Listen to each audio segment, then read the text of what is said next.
Shalom, everybody. It's a pleasure to have with us today Dr. Yael Ziegler. Thank you so much, Yael, for joining us. Thank you for inviting me.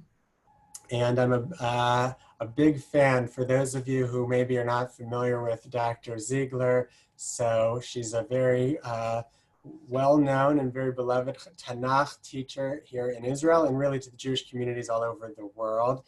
Dr. Ziegler is a lecturer in Bible at Herzog Academic College and at Matan Jerusalem, and author of Promises to Keep, The Oath and Biblical Narrative. A graduate of Stern College and Bar-Ilan University, she lectures widely in Israel, the United States, Europe, and South Africa. Dr. Ziegler resides in Alon Shvut, Israel, with her husband and their 5 children. She's also the author of this fantastic book of Ruth.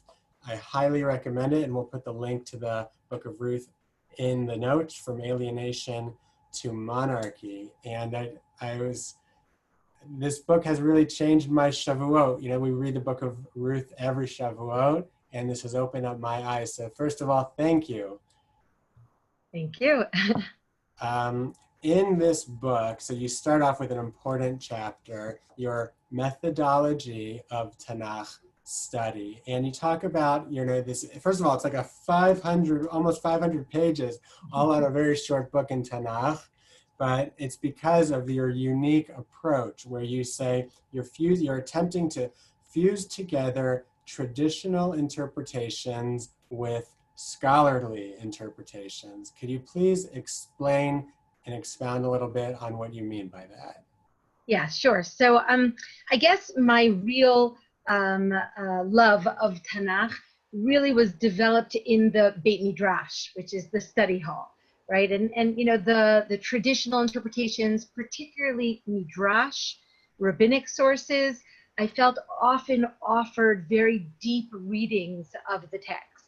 At the same time, I'm academically trained, and when I went to university and I did study Bible in university, so one of the things that I encountered there was the idea of applying the literary readings, or you know, the way in which literature was studied could be applied to reading Tanakh in order to really mine the Tanakh for deeper meanings, for readings that reflected some of the deeper messages. And what I sort of intuitively felt was that this approach very much paralleled what the rabbinic midrashim were trying to do. Of course, they didn't have the terminology, they didn't necessarily approach it with the same kind of methodological rigor that you have in academia, but pretty much what was being done in academia in terms of literary readings was what the midrashim were trying to do. And I felt that somehow the nexus between those two worlds, the world of the study hall and traditional readings, and the world of academia, and particularly literary readings, was one that could make a deep impact, and each one could kind of complement the other and make for deeper and more meaningful readings of Tanakh. And you know, I hope that that's what my book has been able to accomplish. And it's certainly something that has impacted my personal study of Tanakh. And that's such an important point, because I think that for so many, the academic approach, the scholarly approach, leads to a cynical look at faith, whereas the midrashic approach leads to a more profound appreciation of faith. So how do you reconcile that? Yeah, well, I mean, that's, I think, where I was able to find a lot of kind of complementary approaches, in that you know, the midrashim were filled with faith, but oftentimes, because they weren't always applying a rigorous methodology, they oftentimes appear to be whimsical, or perhaps, you know, somewhat intuitive. And the academic side, as you said, oftentimes, you know, went in a direction that was more cynical about faith, or not, you know, not looking for the deeper religious message, just sort of, you know, looking for the aesthetic qualities of the text. And when I took them together and I said, you know, here I can take, you know, a methodology and apply it rigorously and methodically, and emerge, once I sort of introduced the midrash, emerge with a more faith-filled and deeper religious message. So I was sort of taking the advantages of both of these approaches and putting them together in a way that I thought was complementary to these two different approaches. I That's will say one other thing, which is that academia for many years focused on critical, historical, documentary readings, and in the 1980s that did change a little bit, which with the introduction of the study of Bible as literature, which enabled those of us who were concerned about some of those critical methodologies to go into an academic setting and still not feel that the academic setting was requiring us to somehow, compromise our faith approach. That's amazing because, we've been studying, Jews, Christians have been studying the Bible for thousands of years, yet it's only in the last 20, 30 years, the last 2 or 3 decades, that this whole new way of studying Tanakh is leading to greater discoveries and greater appreciation. Isn't that amazing? Well, I would call it a new old way, right? In other words, what I'm really saying is that we haven't reinvented the wheel. There's some of these, and so many of these literary readings are just really intuitive. Looking carefully, doing close readings and looking at word patterns and structures and comparisons between different biblical figures. These are things that have always been done. Doing it in a methodical and methodological way, that's somewhat new, but it's not a new method at all. And that's one of the things that I think is really very gratifying to see. And in many ways, similar to the way that, archaeology is a pretty recent scientific study, yet it is also opening up our eyes to reading Tanakh in a new way. What your approach is also in a similar way is opening up a new way in a new generation to approach Tanakh study. Yeah, I mean, we call it the literary theological method, if there's a name for it. And I think that's a pretty good name. I believe it was coined by Rabbi Shalom Karmi of Yeshiva University, that useful term. But yeah, I mean, I think it's somewhat new. It's been applied in very, I think, gratifying ways. That's great. And, certainly the Jewish community is not unique in our love for Tanakh, but we are unique in our accessing Tanakh in Hebrew, exclusively in Hebrew. And I don't know, I mean, could you even do your the literary theological approach in any language but Hebrew? It would be harder to do it without knowing Hebrew. I will say that I have encountered some excellent scholars of Tanakh who have admitted quite frankly to me that their Hebrew is not very proficient. And I'm always amazed. So I guess it can be done. It's not advisable, right? But it can be done. Some people are just very, very talented and can compensate for the lack of Hebrew. But certainly, the Hebrew and the nuances in the language, they're an absolute necessity for really properly using this kind of approach. Yeah, absolutely. And so many of the Christian students of the Bible who I encounter, whose Hebrew is maybe on a more basic level or even less than that, their eyes are really open when they start to see the connections that are made through one Hebrew word here versus one Hebrew word over there. They didn't, even understand that these two stories are really connected, and you can't do that in any other language. Absolutely. Yeah, absolutely. Whenever you're doing anything linguistic, I mean, you can do structure without necessarily knowing every word, but at the minute that you have proficiency in the language, you're going to begin to see things that you can't possibly see in translation, both because translations vary and a translation is never really an adequate representation of the original. And that's certainly true. And maybe perhaps that's what some of the Nevuot, some of the prophecies that talk about how in the future all of the world is going to come, and speak clearly the Safa Achad in one language. Maybe it's even an allusion to this. Oh, yeah, that certainly is possible. Yeah. Mhm. Well, I mean, look, the one of the original Tanakh stories, of course, the Tower of Babylon, right? When we all that all of humanity, the languages split. There is something very divisive about that moment as well. So the language that if we do share the same language, I think we would share, much more in common.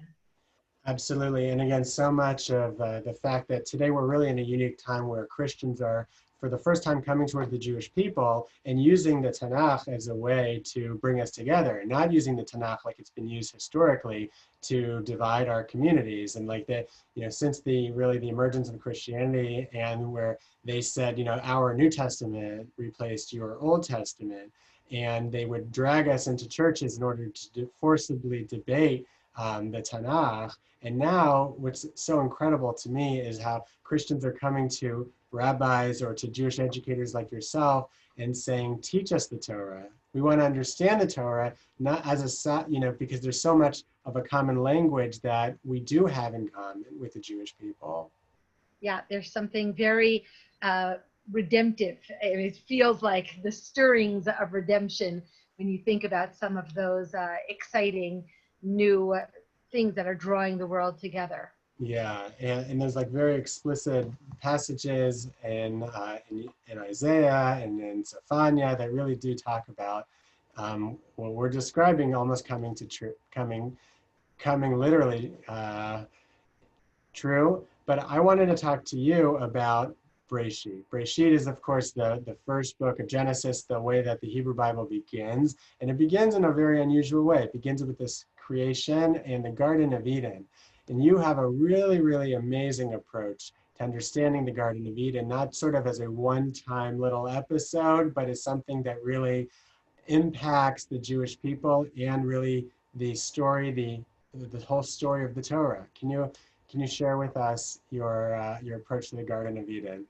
Yeah, sure. Well, I'll say where it starts. It started with my sense that the Garden of Eden is this idyllic, harmonious, wonderful existence, where human beings exist in harmony with nature and in harmony with animals and in harmony with God, especially in harmony with God, right? We have this sense of God's proximity and his accessibility in the garden and the tree of life, and this partnership between man and woman. And all of this is a very brief but very magnificent story. And then suddenly it all collapses, right? So we have the sins of Adam and Eve and the snake, and the curses are imposed on the world, and they're expelled from this magnificent garden, which really seems to be an ideal. And the question that I had whenever I would think about this story is, where does this garden go, right? Biblically speaking, why doesn't anybody try to get back to the garden, right? The garden is, even in terms of the way that it's situated in the book itself, it presents itself as the ideal conditions for human existence. And this is the reason that God created humans, is to put them in the garden, le'ovda u'leshomra, right? To guard and to cultivate the garden, the world of humans. And then we're expelled from the garden, and nobody ever tries to go back. Now, it's not as though the biblical figures are, shy and retiring sorts, right? We know that Abraham and Moses, they're very bold in their, in their approach to God. They'll approach God with, very bold requests and petitions. And yet, I never saw anybody go to God and say, can you bring us back to the garden, right? That seemed to me to be a peculiar omission. The only one really in the book of Genesis who seems to be looking for that garden is very strangely Lot, right? Abraham's nephew, right? Who goes to Sodom and Gomorrah with the express purpose of looking for this garden of God, which seems to be an allusion to the Garden of Eden. And so, once I started thinking about this question, I began to note that there were many different descriptions of the land of Israel, which seemed to pick up on the idyllic conditions of the garden. And in fact, one of the ideas that I think really runs as a very broad theme throughout biblical literature, not just in Genesis, certainly not just in Genesis, but more so in later books, in the book of Leviticus, in the book of Deuteronomy, and later on, especially in the prophetic books, what we see is that it seems as though the land of Israel supplants the Garden of Eden. It becomes the sort of new and improved Garden of Eden. And I'll explain what I mean by that as well in a moment. But I'll just, sort of explain that what I think is going on with the land of Israel is that, like the Garden of Eden, what the nation of Israel is told when they enter the land of Israel is that this land is a land of God's proximity. Now that is both a great privilege and also contains a grave danger, right? When God is accessible, when God is sort of, walking amidst the people, so then that means that if the people aren't behaving well, right, they will be expelled from that place, right? Now, there are also rabbinic sources that seem to draw a correlation between the expulsion from the garden and the eventual exile from the land of Israel, right? And there's those two stories seem to progress along similar kinds of ideas and trajectories, which is that when God is close, human beings are held to a higher standard of accountability. At the same time, one of the things that we know about the land of Israel is that the land of Israel is a place where nature responds to the way in which human beings behave, right? So that if the nation of Israel is properly obeying God, then the nature will produce its fruit and the rains will come in their proper time. And if not, of course, the opposite will take place. There are many different prophets that intertwine Eden imagery and the land of Israel imagery. And in the Song of Songs, for example, when the beloved, the lover describes his beloved as a locked garden, right? He says, Gan na'ul achoti chala, right? He says, you are a locked garden, and all I really want to do is enter that garden. And the imagery that he uses there is very much Gan Eden-like, Garden of Eden-like imagery. But you know what he finds when he enters the garden? He finds milk and honey, which is the land of Israel, a land flowing of milk and honey. So there's a lot of, kind of these images that are intertwined in many different places in the Bible. And I think that the idea of it is very significant for understanding what the land of Israel is and its centrality in the Bible, why it's so important to us. When we end the Torah, the 5 books of Moses, we're on the cusp of entrance into the land of Israel, which is the reversal of the initial downfall of the book of Genesis, right? And the whole idea of looking for that tikkun, of looking to fix the situation that has been, kind of set, kind of been messed up at the beginning of human existence. That seems to be the thrust of the Bible. That's so amazing, and I really like one of the proofs I think that you alluded to is a verse that really is close to my heart. Israel 365 is meant to be your daily connection to Israel. And so many of our readers know that every morning they get an email from us with a photograph of Israel and a pasuk every single day. We've been sending out these emails for close to 10 years and we haven't missed a single day. Every day, 365 days, and now it goes out to 300,000 people every day.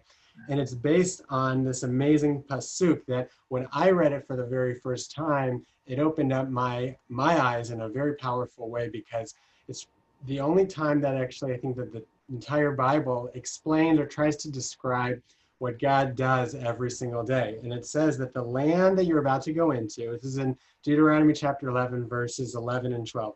The land you're about to go into, the land of Israel, is a land of hills and valleys, and it soaks up its water from the rains of heaven. It is a land which your God looks after, on which Hashem, your God, keeps his eye on from the beginning of the year until the end of the year. So every day, God's eyes are focused on Israel. But it, like what you're saying, is that this pasuk is not only describing what God does every day, but it's describing the land of Israel. And Israel is not like Egypt. That was the previous verse. It's not like Egypt, where simply all you had to do is drag your foot in order to irrigate your fields. Israel doesn't have rivers, and Israel doesn't have where, as opposed to the Garden of Eden, right? Yes. That's where I think we really talk about the new and improved Garden of Eden. Now, many of us might say, well, why is that new and improved? I mean, it was so much better to have a lush river society, right? We know that most ancient societies really rose up around rivers. Both Mesopotamia and Egypt are river societies. So why would it be an improvement over the Garden of Eden to send Israel to a land which, as you read from that passage in Deuteronomy 11, it's a land not just which doesn't have rivers, but which cannot have rivers. It's a land which cannot expand in order to include a river. I mean, it's really limited to up to, but not including the Mesopotamian river, up to, but not including the river of Egypt. And the Jordan is not actually a river, right? It's never called a river in the entire Bible, right? It's never referred to as a nahar. It is completely dependent upon rainfall.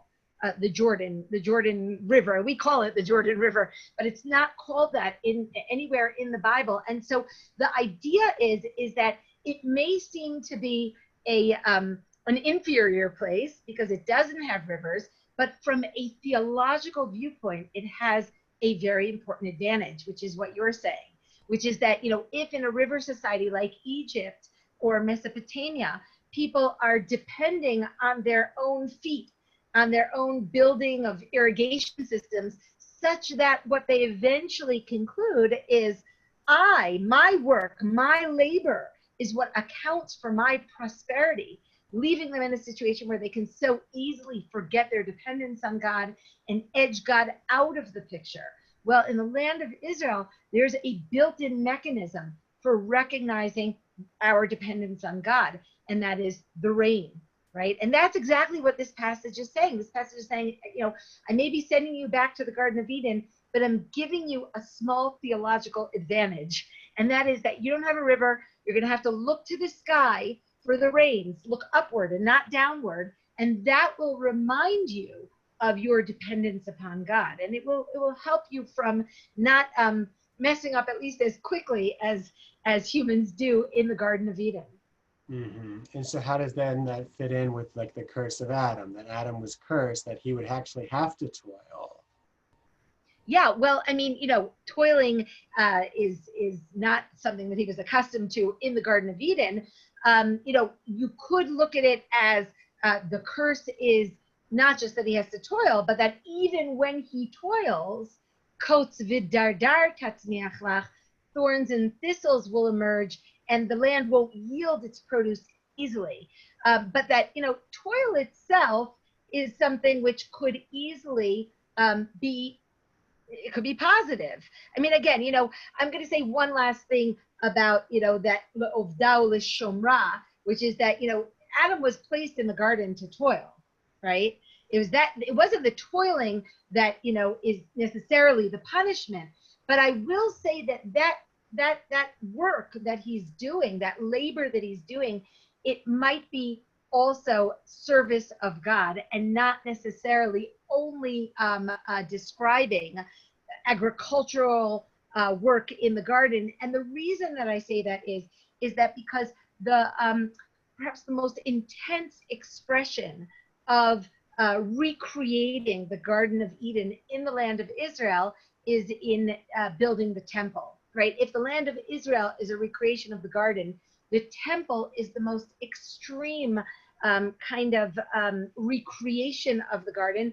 We see it in the cherubs, which appear only in those two contexts, in the context of temple and in the context of the garden. And we see it also with the words le'ovda u'leshomra, to guard it and to cultivate it.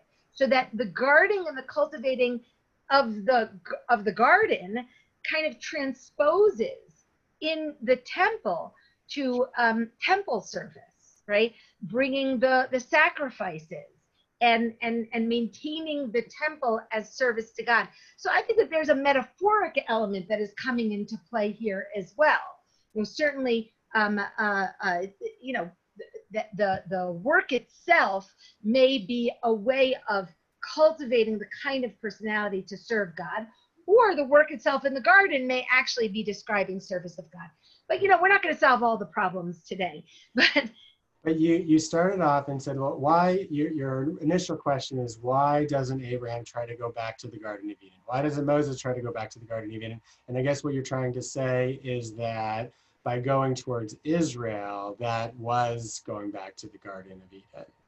Yeah, more or less, that's what I'm trying to say. I'm saying that, you know, really, God replaces the Garden of Eden.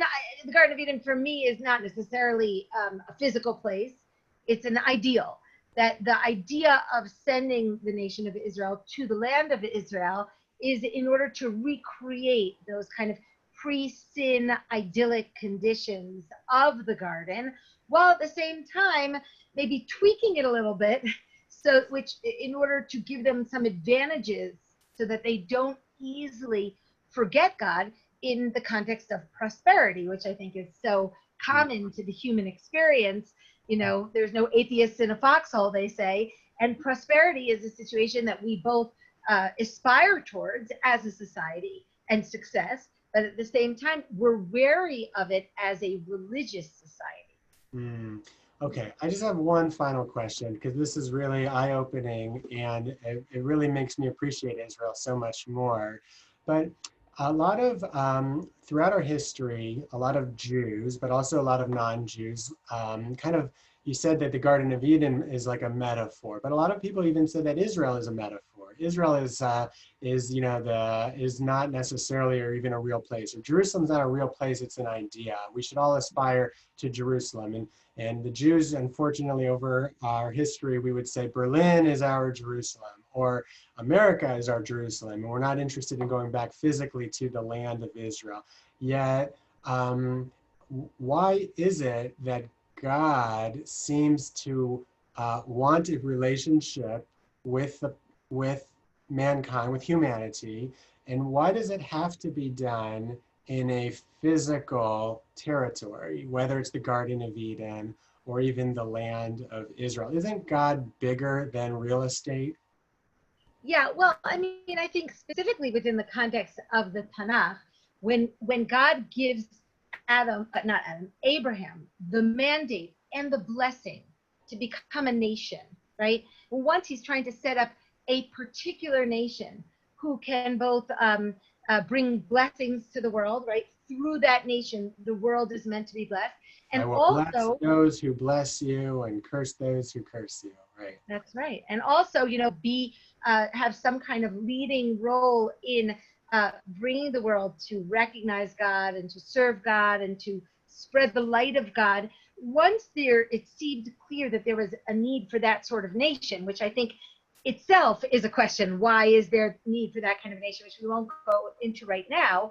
But once there is the need for that nation, which clearly God feels in the 12th chapter of Genesis, there is no possibility of maintaining a nation without two things: land and progeny. And that's the blessing that God gives to Abraham. And that's the blessing that runs throughout the Bible. Those are flip sides of the same coin. For that's the Abrahamic blessing. Land and progeny. Actually, in Hebrew, it's the same word. It's Zerah Ha'adam and Zerah Ha'adamah. That's what, the seed of humans, that's what God promises Abraham. and the seed of the earth, right? That's what he gives them. He gives them. And that's also a very important theme that runs throughout the Bible, that we do believe that we need these two things in order to achieve nationhood. And specifically, I will say one last thing about the land of Israel during ancient times, which is that it is situated between two superpowers. See, the land of Israel was, or the nation of Israel was never a superpower. It was never an empire. It never strove to be an empire. It's, as we said before, its borders were limited. Its point was not to swallow the ancient Near East like the Assyrians did, or even, the Egyptians did at different times during history, but rather in its position between the two superpowers, it was well placed in order to influence the world, to spread the idea of God. Every businessman that traveled from Mesopotamia to Egypt had to pass through the land of Israel.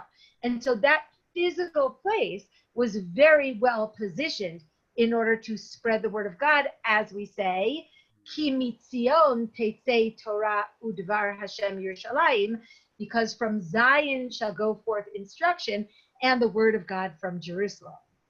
That's so great. That's so awesome, because I'm looking at a map. You can't see it, but right behind this webcam, there's a map of the whole world.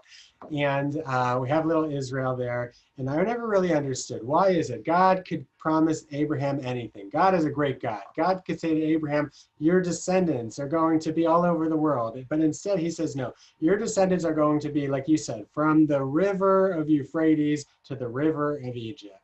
But that's like saying to, Christopher Columbus that feel free to explore the land, and you're going to have all the way from the Atlantic to the Hudson.